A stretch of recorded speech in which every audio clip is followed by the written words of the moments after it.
like it is not something like uh, a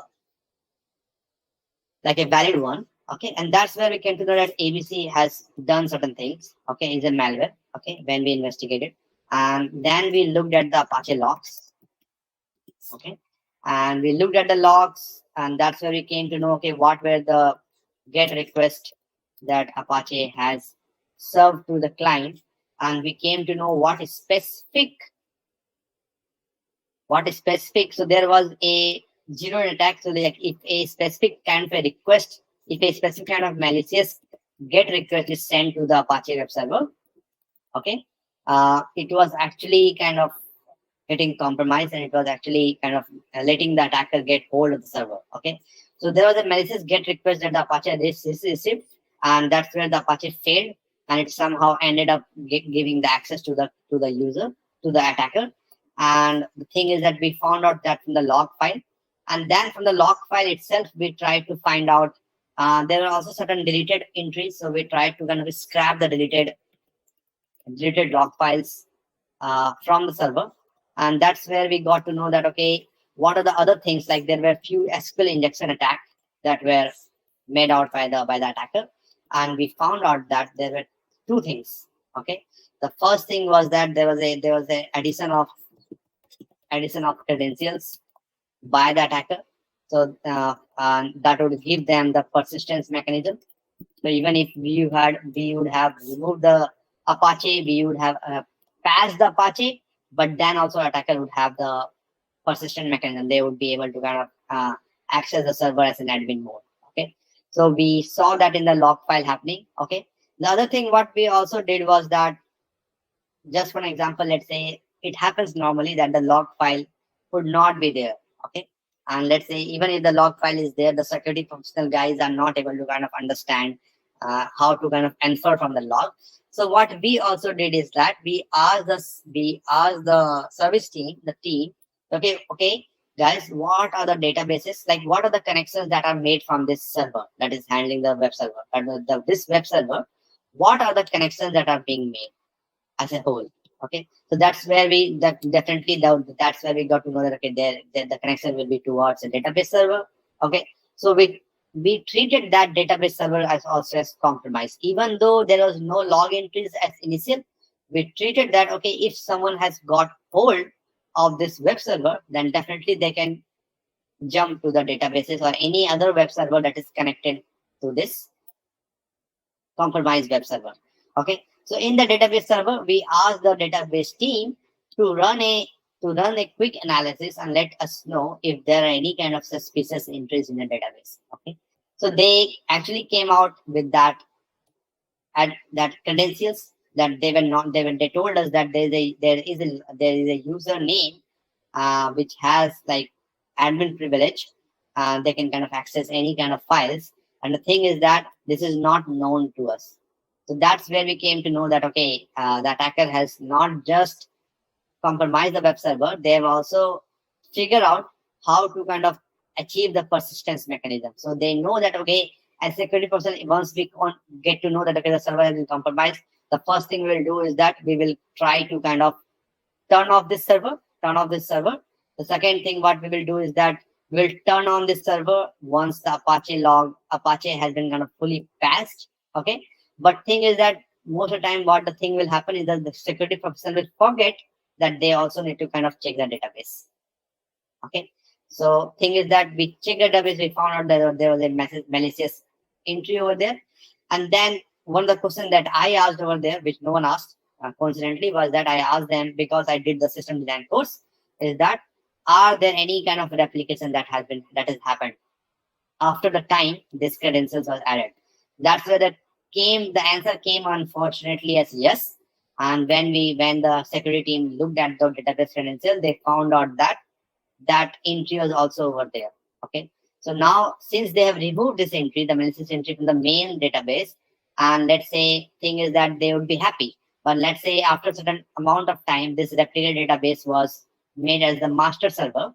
So in that case, the attacker would again get hold of the web server. And at last what happened, a very good thing happened. actually.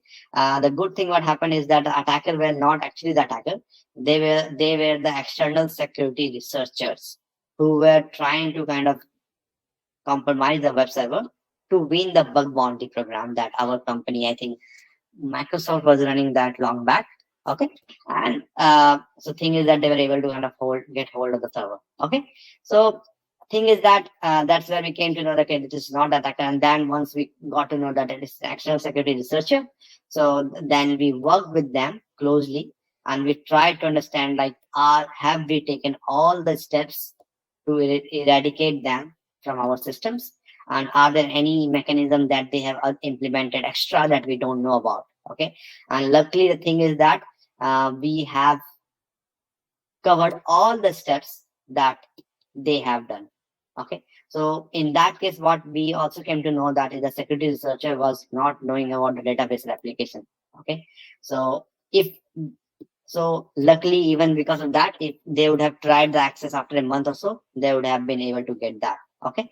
But they're not knowing that, but that's something obviously most of the attacker would know that as a system design, database replication is always there and a lot of other things are there. Okay.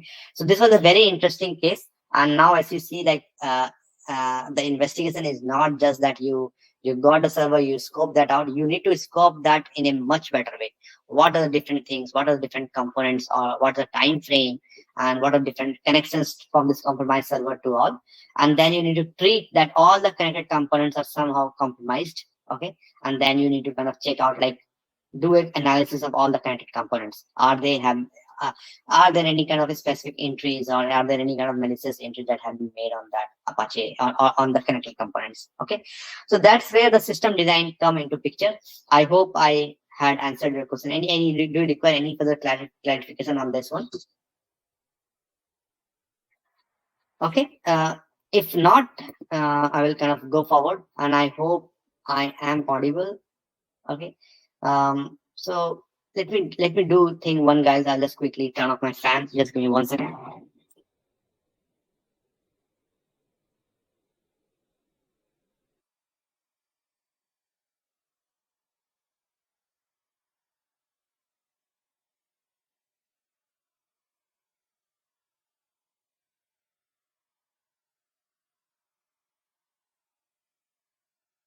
Okay. Now the thing is that as I was telling, like this is how the system design came into play for me when I was like handling those kind of incident. There are a lot of other things that you can kind of understand from the database. Now let's see from a different perspective how what the system design can be helpful to you. Okay.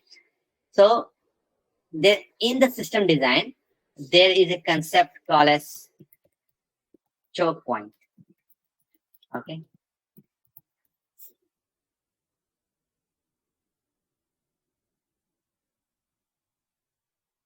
So what this choke point mean is that what I mean is from a choke point is that so uh, let's say that this is the user. Okay, computer one is the user, and then there are like multiple, let's say, load balancers, multiple load balancers, for example.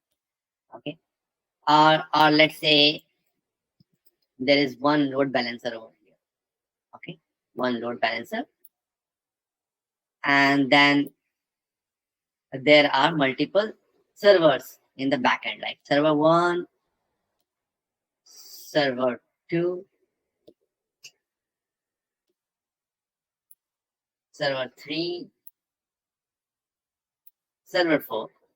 And what is happening over here is that when like multiple clients visit the web server, it first goes to the load balancer and then load balancer pick up which web server will handle your request. Maybe this time this one, maybe the next time this one, or maybe the next time this web server will handle the request. So can you guys just let me know what would be the choke point over here? What thing can go wrong with this system design, even though there's a load balancer in action? Can just give some idea.